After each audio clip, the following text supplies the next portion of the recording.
নমস্কার, মঙ্গলময়ী অভয়া এই চ্যানেলের পক্ষ থেকে সকলকে শুভেচ্ছা। আজ আলোচনা করছি অম্বুবাচী নিয়ে। তো অম্বুবাচী এটা নিয়ে আমাদের সমাজে কিছু ভ্রান্ত ধারণা প্রচলিত আছে। প্রথমত আমাদের জানতে হবে যে অম্বুবাচী কী এবং অম্বুবাচীতে আমাদের কি করণীয়, কি করতে হবে সেটা আমাদের জানতে হবে। প্রথমত বলছি অম্বুবাচী। এই অম্বুবাচী হলো একটি সংস্কৃত শব্দ। অম্বু কথাটির অর্থ হলো জল এবং বাচী কথাটির অর্থ হলো বৃদ্ধি। সুতরাং এই কথাটির অর্থ হয়ে গেল জল বৃদ্ধি। প্রথমত আসছি সূর্য অর্থাৎ রবির আদ্রা নক্ষত্রের প্রবেশের বিষয় নিয়ে। রবি অর্থাৎ সূর্য মৃগশিরা নক্ষত্র পেরিয়ে ধীরে ধীরে আদ্রা নক্ষত্রে প্রবেশ করে। তো আদ্রা কথাটির সঙ্গে সম্পর্ক হলো ভেজা, অর্থাৎ রবি যখন আদ্রা নক্ষত্রে প্রবেশ করছে তখন কিন্তু পৃথিবী কিছুটা পরিমাণে ঠান্ডা হচ্ছে, অর্থাৎ ভেজা। সুতরাং যখনই রবি আদ্রা নক্ষত্রে প্রবেশ করছে সেই সময় আমাদের ধরিত্রী, আমাদের এই বসুন্ধরা কিন্তু রজস্বলা হচ্ছে, যেটা আমরা প্রত্যেক নারীদের ক্ষেত্রে দেখতে পাই যে প্রত্যেক মাসে নারীরা কিন্তু ঋতুমতী হয়। ঠিক তেমনিভাবে আমাদের পৃথিবীও কিন্তু, অর্থাৎ এই ভূমি কিন্তু রজস্বলা হচ্ছে। সেটা কখন? না, রবির আদ্রা নক্ষত্র প্রবেশের সময়। তখন কি হলো, প্রবল পরিমাণে বৃষ্টিপাত হয় এবং সেই প্রবল পরিমাণে বৃষ্টিপাতের ফলে সেই ধরিত্রী আমাদের সিক্ত হয়ে গেল এবং সেই সিক্ত হয়ে যাওয়ার ফলে সেই রজস্বলা ভূমিতে কিন্তু নতুন করে উদ্ভিদের জন্ম হচ্ছে, নতুন করে চারা গাছের জন্ম হচ্ছে। এই হলো অম্বুবাচী। এবং অম্বুবাচীতে কি করা উচিত? অম্বুবাচীতে আমাদের প্রথমত খনন ক্রিয়া বন্ধ রাখতে হবে। যেহেতু মাটি রজস্বলা, সেহেতু মাটিকে আমাদেরকে কিছুদিন বিশ্রামে রাখতে হবে, অর্থাৎ মাটি খনন করা যাবে না, চাষ ক্রিয়া বন্ধ রাখতে হবে, অগ্নি প্রজ্বলন করা যাবে না। এবার আমাদের সমাজে কিছু ধারণা রয়েছে, ভ্রান্ত ধারণা। সেটা হচ্ছে গিয়ে অম্বুবাচী মানে সমস্ত দেবগৃহ, সমস্ত মন্দিরকে বন্ধ রেখে দেওয়া হচ্ছে। এটা কিন্তু কোনো দেবদেবীর ক্ষেত্রে বরাদ্দ নয়। আমরা তাতেও না জেনে আমরা সমস্ত মন্দিরগুলোকে ঢেকে রাখছি। এমনও দেখা যাচ্ছে বিভিন্ন বিগ্রহগুলোকে লাল কাপড় দিয়ে জড়িয়ে রাখা হচ্ছে। আদৌ কিন্তু এটা ঠিক নয়। মন্দিরগুলোকে বন্ধ রাখা যাবে না। প্রথমত এটা কি হয়, আমাদের যে প্রসিদ্ধ তন্ত্রপীঠ, সেটা কি না, অসমে কামাখ্যা মন্দির। সেই দেবী কামাখ্যা যেহেতু যোনিপীঠ, সেই মন্দির কিন্তু বন্ধ রাখা হয়। এটা কিন্তু প্রত্যেক মন্দিরের ক্ষেত্রে প্রযোজ্য নয়। আমি আবারও বলছি, শুধুমাত্র এটা কামাখ্যার ক্ষেত্রেই প্রযোজ্য। সেটা আমাদের বঙ্গে কিন্তু প্রচলিত নয়। এবং সেখানে কি করতে হবে না, আমাদের কিন্তু দেবদেবীর মন্দিরগুলোকে বন্ধ রাখা যাবে না। নিত্য সেবা বন্ধ করে রাখা চলবে না। দেবীকে নিয়মিত পুজো অর্চনা করতে হবে।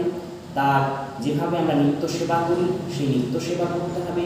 বলা হয়েছে যে এই অম্বুবাচী সময়ে যদি সাধক সর্বশ্রেষ্ঠভাবে খুব ভালো করে দেবদেবতার পুজো করে, দেবদেবতার নিত্য সেবা করে, জপ তর্পণাদি ক্রিয়াকর্ম করে, তাহলে কিন্তু তারা উল্লেখযোগ্য ফল প্রাপ্ত হয়।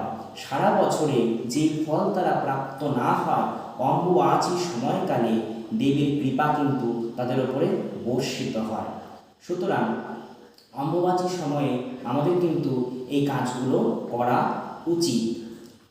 এবং অম্বুবাচী সময়ে বলা হচ্ছে আষাঢ়ের প্রথমে দেবী অম্বুবাচী দিনত্রয়ং সংগোপন গৃহে দেবী স্থাপিত বস্ত্রবেষ্টনী রাত্রৌ মহানিশা যোগে পঞ্চচারেণ দেশিকঃ পূজয়িত্বা বলিং দত্ত্বা হোময়িত্বা বিহারয়ে। অর্থাৎ শেষে আমাদের হোম সম্পূর্ণ করে, অর্থাৎ অম্বুবাচী শেষ হয়ে গেলে শেষে দেবীর হোম করে দেবীর কৃপা আমাদের লাভ করা উচিত।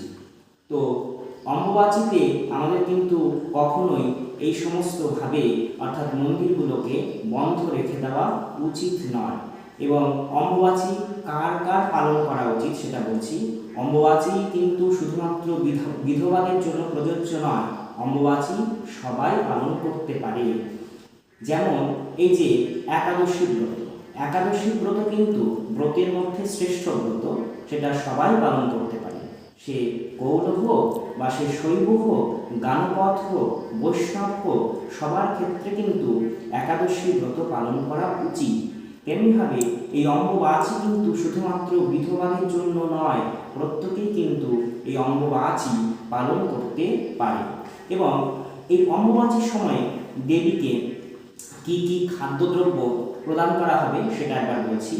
এই সময় দেবীকে ঠান্ডা দ্রব্য প্রদান করা উচিত।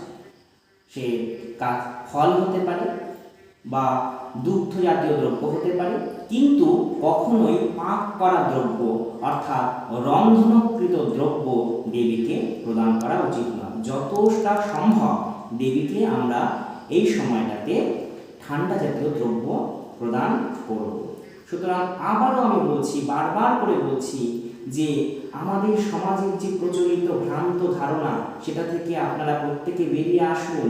অম্বুবাচী মানে কিন্তু দেবদেবীকে ঢেকে রাখা নয়, নিত্য সেবা বন্ধ করে দেওয়া নয়।